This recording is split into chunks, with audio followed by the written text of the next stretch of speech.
Hi there, everyone. Namaste. I'm Joe Loftis of Nuit Astrology. And so I had a question the other week about Saturn, and I did just a quick little overview and got some positive feedback on that. So I thought I would cover each of the planets with just a short overview, just a short little understanding. And so today we're going to talk about Jupiter, especially since Jupiter is preparing to move out of Pisces for the last time for the next 12 years and move into the sign of Aries. So it hasn't been there since, it was there this past October, right? It dipped its toe into Aries and then retrograded back into Pisces, and now it is going to be recommitting. So what is the energy of Jupiter? Well, Jupiter is considered the greater benefic. Jupiter and Venus are both considered to be benefics, as in beneficial, as in a gentler, kinder, more, I don't know, a little sweeter vibration than some of the other planets. Jupiter is also the natural ruler of Sagittarius. And if you think of the sign of Sagittarius, it can give you some of the flavor of the planet of Jupiter. It's about optimism. It's about mind expansion. It makes things bigger, right? And more expansive, like room for everybody. Let's explore other cultures. Let's explore other languages and other foods. Let's learn, let's study. Let's be wise, right? Gain wisdom. And also there's an indulgent side to Jupiter, right? I often think of like the typical client, like the god of wine, Bacchus, and like this, more jovial kind of outlook, and, wanting to have fun, wanting to enjoy yourself. So those are some of the really beautiful aspects of Jupiter. Jupiter can also make things bigger that you don't want to be bigger, right? Jupiter can be a sense of false optimism or overindulgence. There tends to be a kind of, especially I think it's an American mindset that bigger is better and more is better, and bigger isn't always better and more isn't always better. And that Jupiterian influence can sometimes lead you to too much of a good thing, right? I have a great story about this.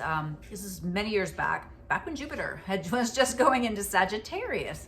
I was talking to just casually to someone, and they were like, "Oh, I hear you're into astrology," and so I was like, "Oh, so what's your sign?" And they were like, "Oh, I'm a Sagittarius," and I was like, "Oh, aren't you so lucky? Because not only is Jupiter your sign, but Jupiter is going into Sagittarius." And I was like, "Tell me what happened 12 years ago," because it takes 12 years for Jupiter to make, it spends about a year in each sign.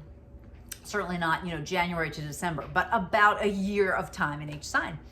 And so I say that to him, and his poor face just clouds up, and he's like, oh, it was terrible. It was terrible. And so he goes on to tell me this story, and I'll be paraphrasing a bit. But he was apparently a really excellent athlete and had a scholarship lined up for college in some particular sport. And that summer, he was going hiking with a group of buddies, and they were crossing a river very early in the hike, and he tossed his boots to the other side. Well, one boot fell into the water and went downstream, and instead of turning around and going back, he just decided he would do the hike without a boot. With only one boot. He was so optimistic. He was so, let's go, let's have a good time, I'm into this. And he totally destroyed his body in the process and was unable to fulfill the athletic requirements for the scholarship. And it totally changed the course of his life. Interesting, right? So this is Jupiter. Now, sometimes we do need that spark of luck, and we do need a certain amount of optimism. Even science will tell us mentally, we need, I want to say it's like 4 or so positive thoughts for every negative thought, or else we're clinically depressed. We're always looking at the glass half empty, right? Now, but there is a range of optimism.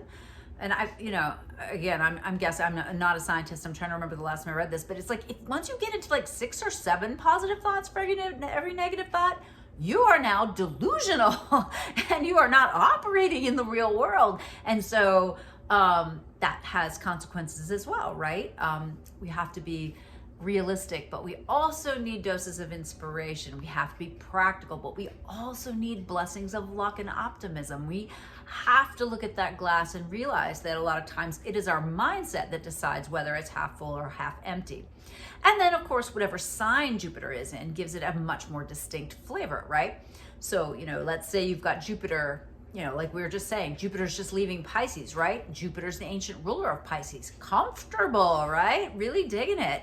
Jupiter in Aries, wow, Jupiter in Aries is a little bit more independent, a little bit more angry, a little bit more about individuation and an assertion, right? It's a very different type of energy. And so it's really useful for you to know that, but also it's useful for you to know wherever Aries is in your chart and wherever Jupiter's going through. Again, you can go back to that 12-year cycle and kind of see, so what came up during that time period for me? Where did I take a gamble, take a chance, make my world bigger? Where did I, book the trip or learn something? Or, it's also being the natural ruler of the 9th house. It's also about teaching and publishing and spiritual teachers and things of that nature, right? It involves all of those things, all those philosophies. And it's so funny because a lot of times people will be like, oh, Sagittarians are the party animals of the zodiac. Well, they just really want to have experiences, right? And they're down for giving it a try,